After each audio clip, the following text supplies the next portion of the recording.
Friends, welcome to Nila's moral stories. வாங்க இன்னத்து story பார்க்கலாம். ஒரு நாள் முல்லா அவரோட வீட்டில் உட்காந்து வீணை வாசிட்டு இருந்தாரா. வீணை வாசிக்கிறப்ப அவர் ஒரே கம்பியவே ரொம்ப நேரமாக தட்டிட்டு இருந்தாரா. இதை பார்த்து அவங்க மனைவி ரொம்ப கோபமாயிடுச்சுட்டாங்களாம். கோபம் அடைஞ்சு, என்ன இது, வீணை வாசி தெரியாட்டி விட வேண்டியதானே, ஒரே கம்பியவே இத்தனை நேரமாக உட்காந்து டொயின் டொயின் தட்டிட்டு இருக்கீங்க, வீணை வாசி தெரியாட்டி விட வேண்டியதானே. எல்லா வீணை வாசிக்கிறப்போ அவங்க கை மேலே கீழே ஆடுறதை நான் பார்த்துருக்கேன்.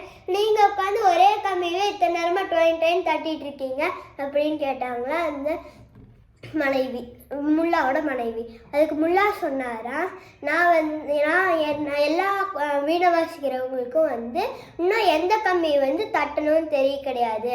ஆனால் நான் கரெக்டான கம்பியை கண்டுபிடிச்சிட்டேன். அதனால தான் ஒரே கம்பி உட்காந்து தட்டிகிட்டு இருக்கேன். ஆனால் மிச்ச வீணை வாசிக்கிறவங்களுக்கெல்லாம் இன்னும் எந்த கம்பி தட்டணும்னு தெரியாமல் எல்லாரும் தேடிட்டு இருக்காங்க அப்படின்னு சொன்னாரா முல்லா அவங்க மனைவி கிட்ட.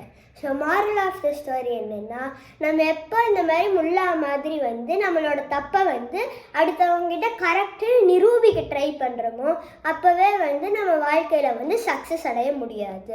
தேங்க்யூ.